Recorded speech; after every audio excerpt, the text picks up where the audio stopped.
Enterprise Influencers, Perspectives from Technology Leaders.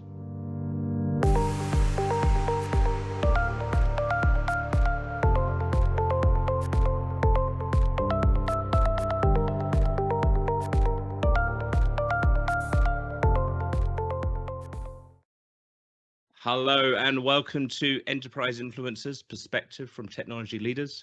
Today, I have Rich here, and Patrick, do you want to tell us what we're doing today?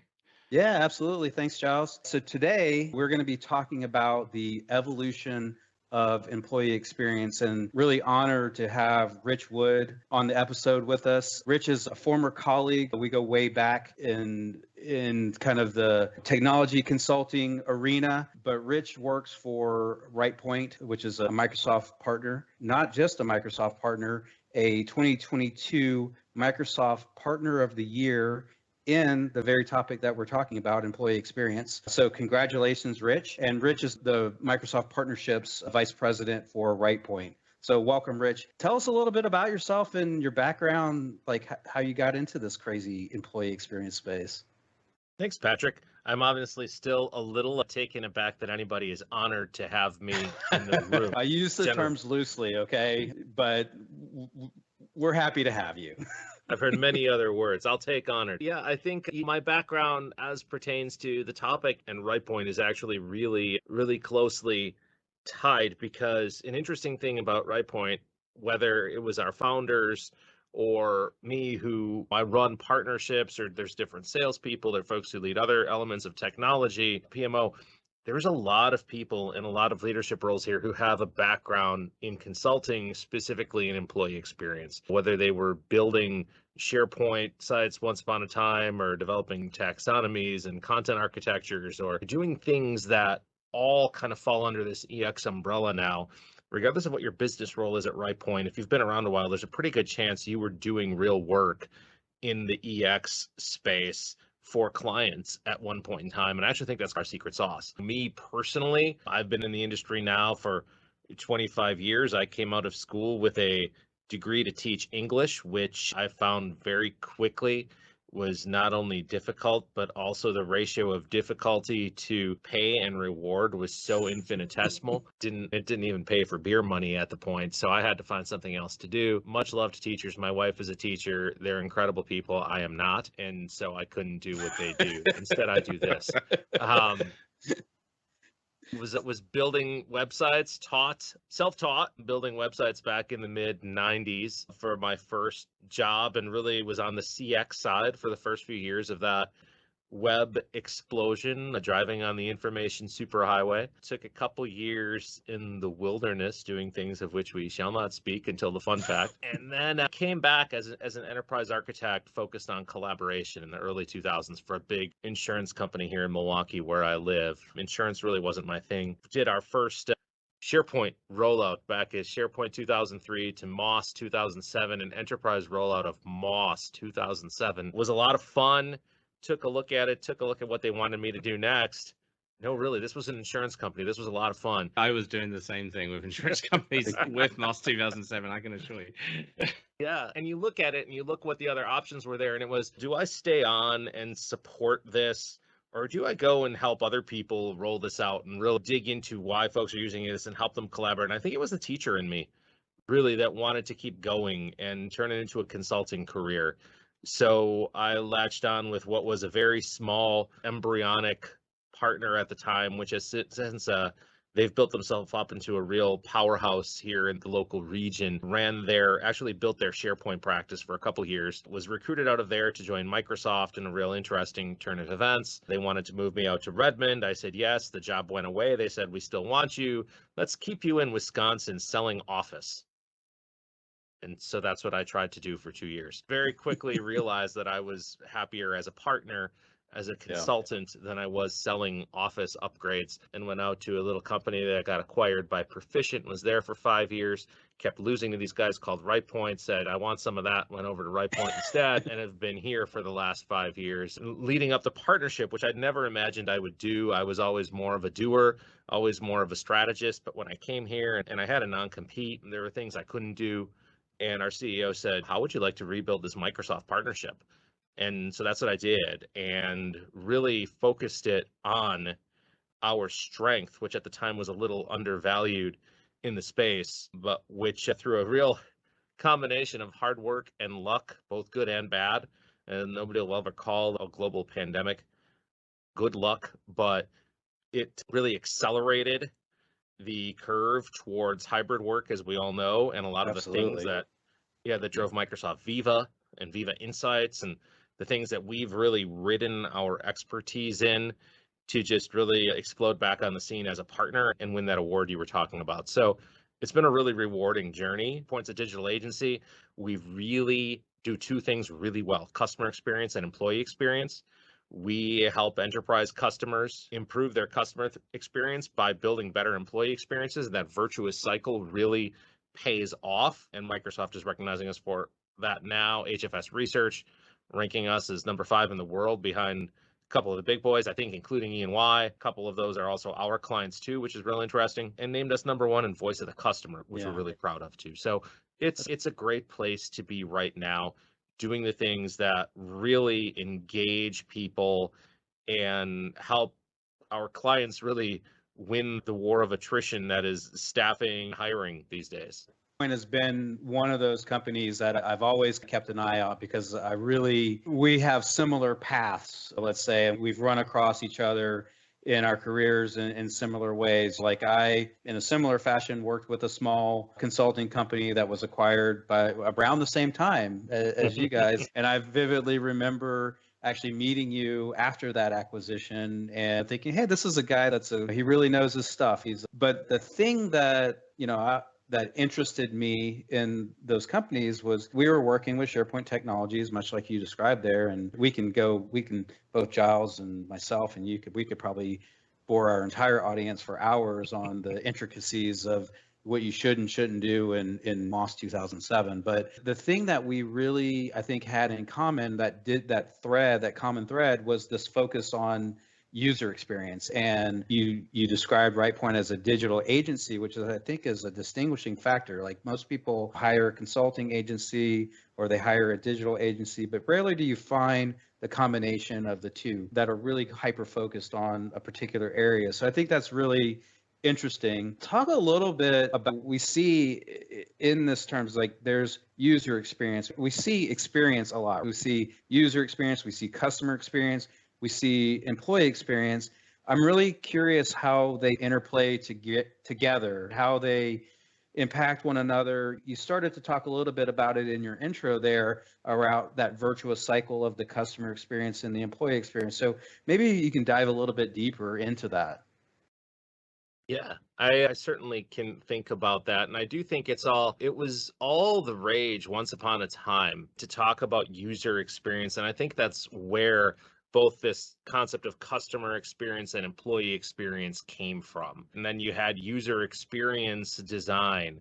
And certainly design is a huge part, whether you're talking CX or EX. And I think part of the secret sauce of whether it was our companies or of RightPoint was that we didn't stint on the design aspect. And I think that's why at RightPoint we're very careful to talk about ourselves as a digital agency, because we're not just a systems integrator, right? Strategy, design, we have a whole business design practice. We have 250 people focused on strategy and design and culture and change and all of those things. We're not just going and building cool stuff, which granted we are, but it's also cool stuff that is a joy to use for the user.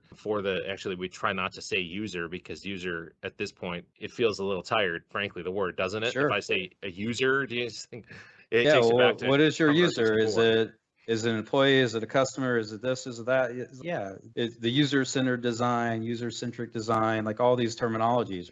Yeah, and so when we talk about then employee experience, and we talk about putting your people at the center, and that's actually why we don't say user so much, is user kind of dehumanizes you almost, right? It's what's your personal experience? What's your experience as a human? The human factor, there's so much of what we do for human resources departments. We do it at RightPoint, they call it people potential. And you see those names and people no longer looking even at humans as resources, but humans as humans, right? As people, and words matter. So we're very careful about those words. And so what's the experience we can give our people? And what makes our people happy to do what they do? And then when they're charged and engaged, does that drive similar engagement with our customers? When you can give a good, strong experience of their role to somebody on the floor in the produce department of your big grocer down the street, and they know what's going on, and they're actually not unhappy to be there, but they're on the floor, and somebody walks up and asks, "Hey, where can I find the bananas?"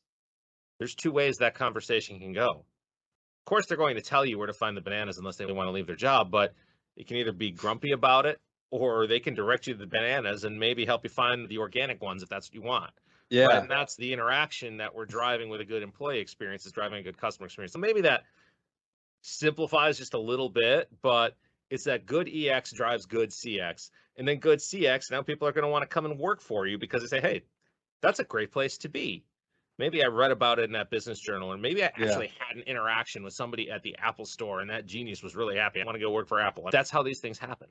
Yeah, there was an article I read recently, and I can't remember. It was on LinkedIn, but it actually talked about one specific employee who worked as a barista in a hotel. And he had one experience working for one organization and a very different experience in a different organization. And his attitude and demeanor were completely different at both organizations. And because one, he was empowered by his managers, by the people he worked for, to go that extra mile and do the extra things. And then the other, he was more of I'm going to put my heads down and simply do my job. And I think to your point, like sometimes these experiences, these employee experiences that we're creating, the technologies can help that, but it's also a matter of, as an organization, committing to that level of employee experience. Very interesting. Oh yeah, we draw a triangle between cultural, digital, and physical factors of employee experience. And I think you just hit on the cultural. What's driving? You need a cultural commitment to have that digital experience that people want. And sometimes there's nerves around the budget of our cultures committing, but you're seeing more and more. Even that insurance company that I used to work for that was so boring that Moss was fun, they are really committed to changing their culture. It's all over the news here in my town all the time about what that culture is and how they want to be innovation led. And from all respects, and as far as I can tell, they seem to be doing that. And that takes commitment, that takes guts, but people want to work for companies that do that. Okay, so we've gone into a little bit of the detail there. But when I think about employee experience, you talked about it in terms of the customer bit, in terms of the company and the outward facing piece to it. And me and Patrick were talking about this last night. And I logically try and push this into, there's onboarding people in, there's your outward facing look, there's during your employment, there's how you leave the company. And then something further that I've been thinking about as well is then presumably you have to tune the experience a bit to different types of people based on their place in life. For example, are they starting a young family? Are they a graduate coming in? Are they career focused and things like that? Therefore, that means that the experience probably means something very different to anyone. So how do you get around that? And how do you be as inclusive as you can be across the whole organization, on top of obviously making that outward facing piece look so that you're attractive to new candidates and their customers as well? Is that a question for me? I certainly have an opinion. Mm-hmm. Cool. You're the one with the answers, Rich. We're just the podcast guys. I would never presume to say I'm the answer man, but certainly we have opinions. What I think is really interesting is we really practice what we preach here at RightPoint. I talked about our people potential team and the great job that Bridget, our HR leader, I should get you guys an interview with Bridget. I think that would be a fantastic conversation. Listen to some of this from her perspective, because the things that they've done to make RightPoint an inclusive organization from a diversity and equity perspective. They have what they call employee resource groups here. I'm in a couple. There's one for parents, you talk about stages of life. There's others for racial identity or gender identity or what have you. There's one for differently abled people that I'm very interested in. I have a son who has a neurodiversity classification. I don't refer to it as a disability. It's not a disability. He's just a different thinker. And I'm in there to learn more about people like that. And it's just help me be a better parent for my son and a better advocate, and to help others in similar shoes. Just lots of different opportunities for people to be who they are outside of work, within the working environment. And I think that tapping into that and creating a culture where that is welcomed is a big part of creating that inclusive culture where everybody feels that there's a place for them here. And we, whether it's through people insights programs or strategy and actually helping design those kinds of things for our clients, we come in and we engage. And now that we have tools, Viva Insights, that can help you see how people are working together and where, and start to get at that from a data perspective to see if the things you're doing are working, as well as more classic sentiment analysis approaches, your surveys and whatnot. You can actually effect that change from a sea change perspective within an organization. And that's the work we do that doesn't necessarily rely on the technology platform. Does the technology platform potentially enable it and giving us data that we can use? Absolutely.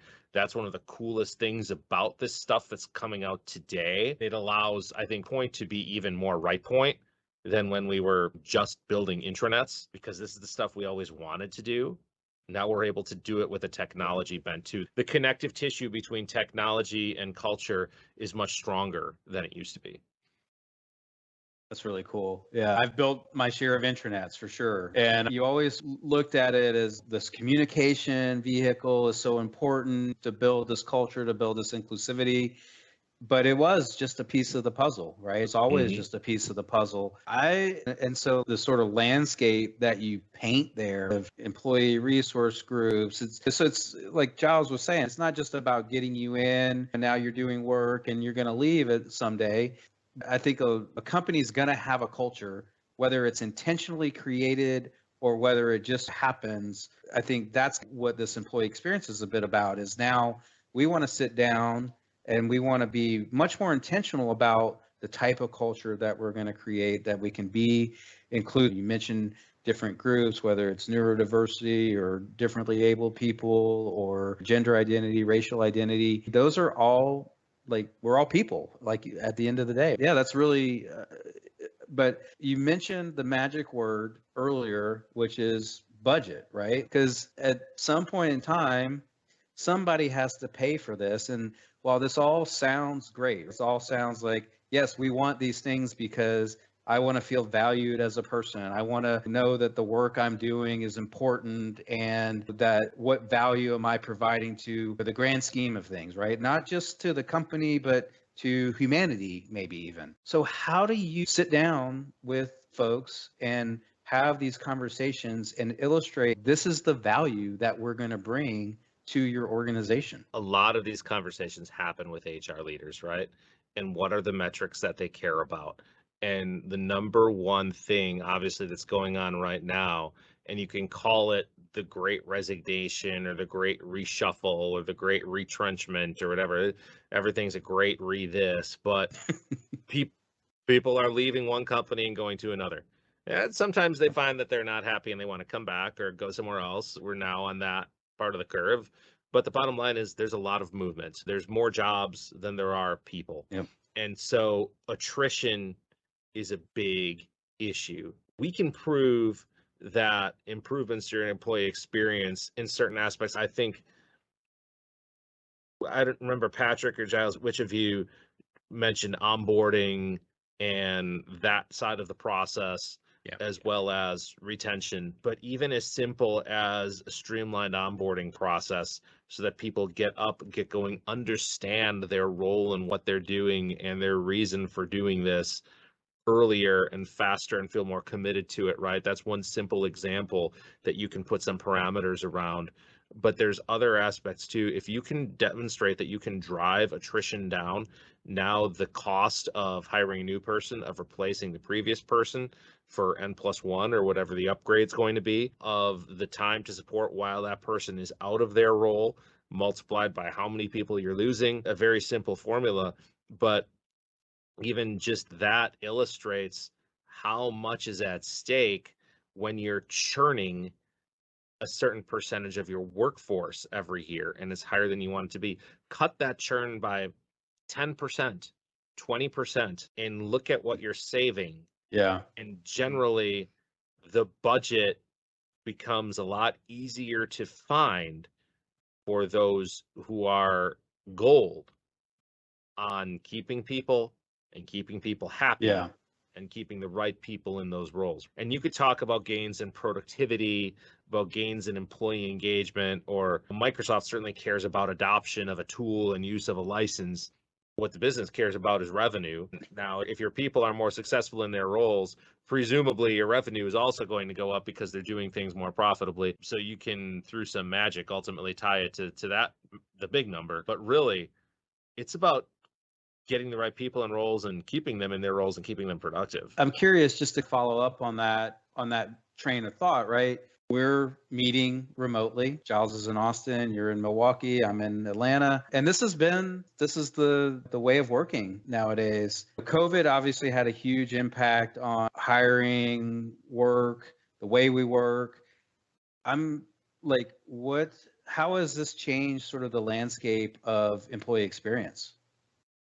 I think hybrid is and will remain one of those big trends, at least for the next 18 months, if not more. I think what we've seen is a lot more employers recognizing that people want to work for somebody that allows them the flexibility in their lives because they've grown comfortable with it. They like it.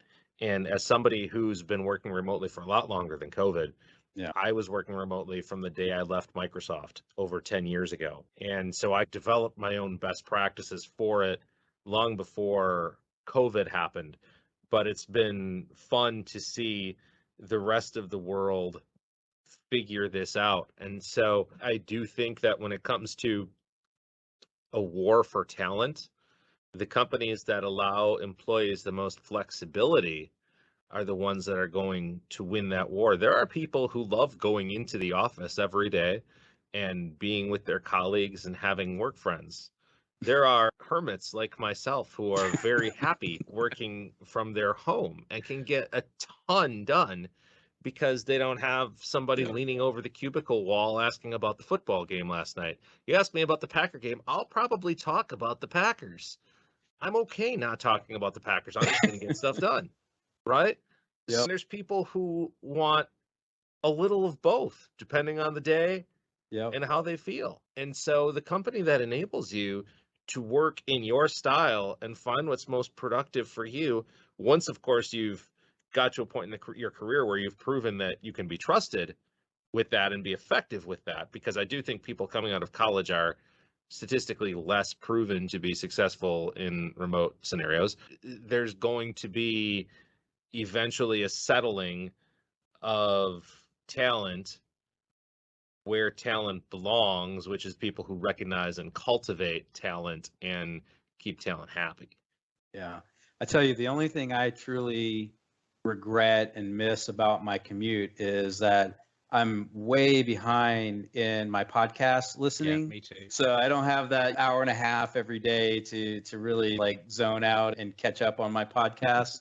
So that's literally my only regret. So that was really interesting. And we talked about the fact that Point One Partner of the Year, obviously with Microsoft, part of that is a technology piece, right? With COVID coming in, me and Patrick have been involved in companies where they rushed out teams just to try and make sure that they could do that remote working, not just internally, but also with clients and things when you couldn't go into offices, etc. like that. A year later, Microsoft comes out with this big announcement that they're going with metaverse.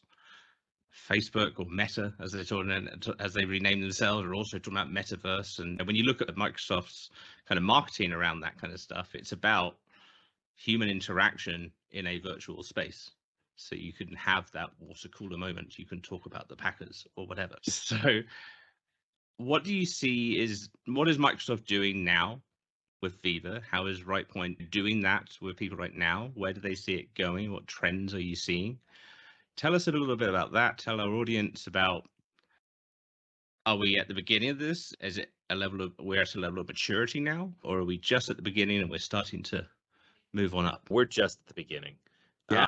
I think you guys will probably agree that Viva honestly felt a little rushed. Like it did emerge maybe before it was fully formed because of the circumstances in the market. There are aspects of Viva that came to market that were already fully formed products that had a new label put on them. And my beloved Viva Insights was workplace analytics. Yeah. Till 15 months ago. Topics, on the other hand, was something that was under wraps under various code names for a while, as we know, before it emerged as Viva Topics. Viva Engage, the recently announced Viva Engaged, is Yammer by any other name. It's still basically Yammer. So at some level, there's things that previously existed. I'm waiting for SharePoint to become Viva. It'll happen. Yeah. Viva Buddies or something. I have no idea. Viva Docs. Viva is not done, right? Viva, first stage of Viva is out, and there's aspects of adoption.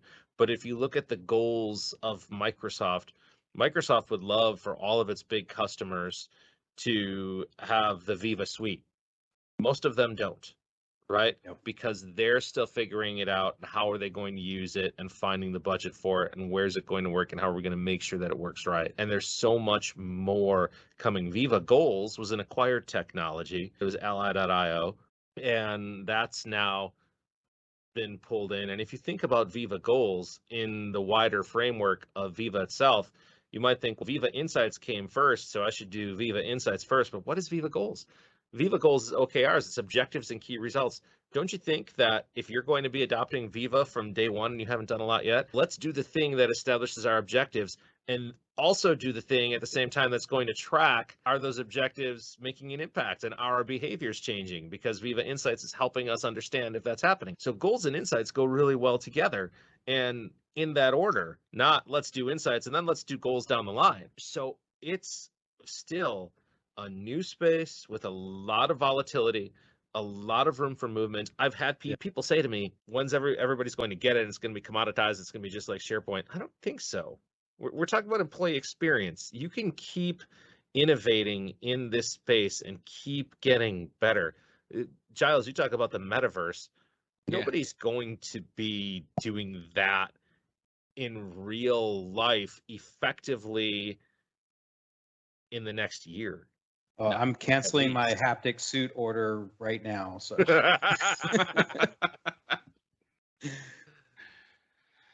yeah, no, you're right. Go on, Patrick. No, it's just like so I guess we're gonna have some real talk because, and this is why we have Rich on, because like I know with Rich we're gonna get the real deal. We're not gonna get the spin, the glossy brochure version of it there, because these are new technologies. Like we're still trying to figure it out a bit. And I think that's where a trusted partner like really comes into play. Like you can sit down and have a conversation and say, this is the good, the bad, the ugly. Yeah, you're right. Some of the Viva components. And so I'm going to put my enterprise hat on for a minute and just say like some of the things that people are feeling. It does seem a bit rushed. Why does everything have to be Viva? Why? And to put my finance hat on, it feels like I've got a hand in my pocket, and why have I invested all this money in E5 licensing, and now I thought that was the all-inclusive suite, and now I'm being asked for more money to get these things in the door. So it does feel a little bit, and I get from a Microsoft strategy perspective, right? We need to create opportunities. We need to create new revenue opportunities, and these are ways of doing that. but it is a challenge for, I think for smaller organizations, like you can see, yeah, this makes sense. I get it all in one place and I can build my company around this. But then for larger organizations, when maybe there's already some big entrenched players in OKRs or other areas of employee experience, it becomes and learning is a huge one. There's been learning management systems for decades, and there's a lot of organizations that have big investments in their learning programs. I guess talk a little bit about that, like how some of these bigger organizations are dealing with the impact of now these things coming out from Microsoft and how they're viewing those offerings. Sure. Let's take a look with your 4 key pillars, right? Connections, insights, learning, topics, because those have been in market the longest. I think connections is the easy place to start because one, it's free if you have the existing, and also it's the glue that's pulling things together, and it's centered in teams, and you need the SharePoint modern hub underneath it to make it work. These are things that we know as technologists. And of course, the question from the enterprise would be, well, I just built my intranet on SharePoint Modern, and now you're telling me everything's Viva. What's going on here? And there's 2 things here. One, the intranet refresh cycle is typically 3 to 5 years before an enterprise. In the last 15 years or so, we all know plenty of enterprise customers. I don't know what Nielsen Norman will say. I'm sure they have an exact number average, but Sure they do. It's really every 3 to 5 years they're refreshing, redesigning, rebranding, re-architecting their intranets, and they're taking advantage of the newest technologies to do. This is why I wrote an article 10 years ago about intranets in a box being a waste of money, because it's just going to box you in, and it has proven to be the case. And we all took advantage of that while it was there, of course, and now we've moved on. And I'm guilty as charged as well. I think we all are. But where it's going is, okay, so Viva Connections now doesn't kill your SharePoint Modern intranet.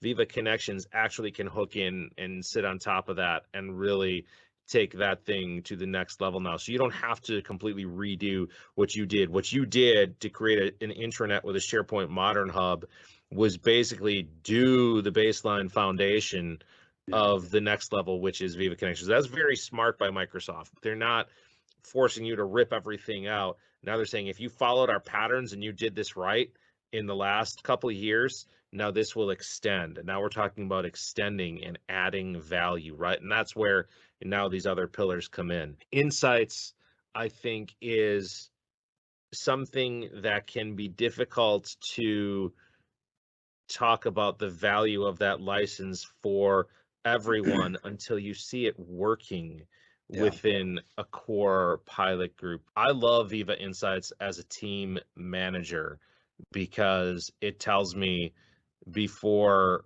I need to know, is it possible that my team is dealing with some overwork or burnout issues? Sometimes you can sense those things, but sometimes the data is really helpful. Oh my gosh, I've impacted my team 18 times this week outside of working hours. I got to back up. Yeah. It's those little things that turn it on and say, wow, maybe as a corporate culture, this thing really can add some value in our well-being. If we want to actually put our money where our mouth is about mental health and employee well-being and not being the place that drives people to leave, this could be really valuable. And so insights, once you've seen it working, sells itself and you see the value in that. Topics is a little more of a niche play for all of us knowledge management geeks that have lots of information to wade through and need to find something a little more quickly, who like to organize things. We can see the value in that not always everybody sees until they need something. I need that yesterday. Where is it? How can I find it? Okay, Viva Topics can help preempt that. Not only how can I find it, but who can I talk to? Yes. Yeah. Yes, exactly. The larger the organization, the harder that question is to answer, right? Yeah. Absolutely.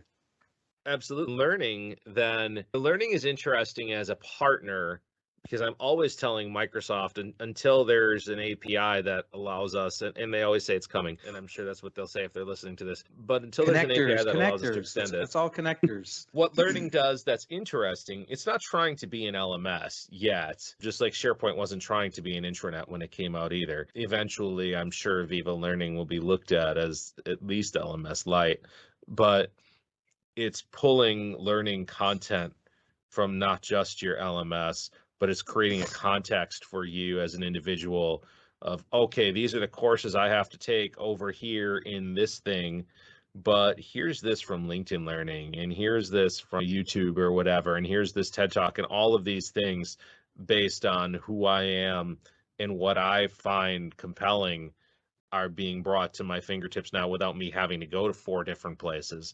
That's the value as I understand it. Yeah. Of learning. Yeah, So, I don't disagree with any of that. I think there's some different levels of integration and visibility of the different tools. They're all interconnected, but they're all also separate. I think over time, those are challenges that Microsoft is moving towards a more cohesive sort of integrated experience, but they also need to be able to stand alone because not every customer is going to adopt every tool. Absolutely. So, yeah. And if you think about the suite, to qualify for the suite pricing, is it right that you just need to invest in 2 of the pillars and then the suite pricing kicks in? I'm actually not sure. But Yeah, every conversation about Microsoft ends up being a licensing conversation. It's nice not to be that guy for the client. You kick that one over to Microsoft. But Yeah, my team exists to make that connection between our delivery teams and Microsoft's teams. And of course, Microsoft wants their customers to be most successful by using Microsoft software. So we do have to know a little bit about the licensing, right? And that's, I think, the way that it works. And if you find value out of 2 of the pillars, you're probably going to be incented to turn on the ones that maybe you're not using initially and get value out of those 2. Or at least I would be. If I buy a car that has a lot of bells and whistles and I'm just using it to drive from A to B, at some point during that drive from A to B, I'm going to turn something on that I haven't used before and see how it works and see if it can help me enjoy my ride a little more. Yeah, absolutely. As we're coming towards the end of our time, if there's any sort of one piece of advice or one place to start in an organization that's looking to maybe begin a journey around employee experience, like what would your advice be to that organization? I think the first thing I would do is take a good, hard, objective, soul-searching look at my employee experience today and say, is this what I want people to think of our culture, of who we are? Is there a gap between our actual and our aspirational? In most cases, there is, right? There's not a whole lot of chief human resources officers who take a look at the map of how they're supporting their employees, whether it's benefits or work experience or how we support hybrid work from home or diversity or what have you, that can look and say, yeah, we're good. Everything's check. We got it. I was going to say, if you're saying We that's are probably a killing big it. problem. Everything's fine. You're killing it over here. It's awesome. Yeah. Now, I mean, starting with self-reflection, right? And I think that's where a lot of initiatives start, even from a very simple sort of application development process to something as complex and nuanced as employee experience. You got to look at what you're doing. What am I doing? What can I improve? Like, where do I want to go? And then you can map a path to get there, really. So I want to give you an opportunity, Rich. You covered a bit about RightPoint and the digital agency centered around customer experience, employee experience. How can people get a hold of you or get a hold of RightPoint if they want to reach out, if they want to talk more about employee experience and starting that journey with you guys? Like, just give us some forewarning on how they can get in touch with you. Sure. And the good news is I'm just the partner guy, so I can connect you to the really smart people. If there's this much value in the partner guy, just imagine the level of skills that are available at RightPoint. This is what I like to say. It's actually really easy. My kids Google me at times and they say that I pop up pretty quickly, especially if they put Rich Wood RightPoint in there on LinkedIn, but we're at www.point.com. It's really easy to find us. I think our EX awards are on the splash page of our site right now, and they enable people to get to you. I rarely tweet, though I am on Twitter at RichOTheWood. So that is my Twitter handle.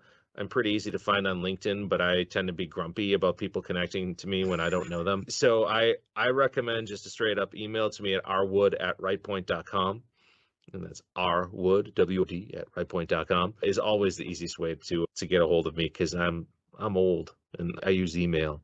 So we understand. Yeah, no, I think this has been a really interesting conversation. I think we covered a lot of ground. There's a lot more depth that we can go into. We've really barely scratched the surface here in terms of all the different rabbit holes we can go down. And Giles and I were talking last night about doing this. We were thinking about all these different ways we can go. But I really appreciate you just sitting down and going through this high level with us and digging into some of the nuts and bolts of it. I did warn you before the start that at the end we were going to ask you for some type of fun fact about yourself to share with the listening audience. So, Rich Wood, what is your fun fact? There's a few during the lost years of my life between the insurance company and my job, but I played Australian rules football in Boston. I worked security for a U.S. senator who was running for president, which was a lot of fun when somebody came over, one of the other candidates that came in a big cloak and dagger thing to come and decide whether they were going to give that guy their endorsement. That was one of the more interesting moments of my life. And toured the country with a friend's band, which was, and not just the U.S., also Canada. Canada's great. I love Canada. And sold T-shirts out of the back of the van. Awesome. And drank a lot of free beer. Yeah. There were a couple years in my career that were actually a lot more fun than having a career. It was great employee experience. I really enjoyed it. Fantastic. And RightPoint still accepts beer as a form of payment, I understand. I don't know if we still can after COVID. I think there's some health regulations, but I did once pay for an apartment with 12 cases of beer. So some people There you go. And so that guy's a famous flexible author now. payment arrangements are available. That's a fun fact on its own, right? Rich, thank you very much again. Giles, take us out. All right, Rich, Patrick, thank you very much. This is Enterprise Influencers, and I hope you enjoyed this and come see us for the next episode. Thank you, everybody. Bye.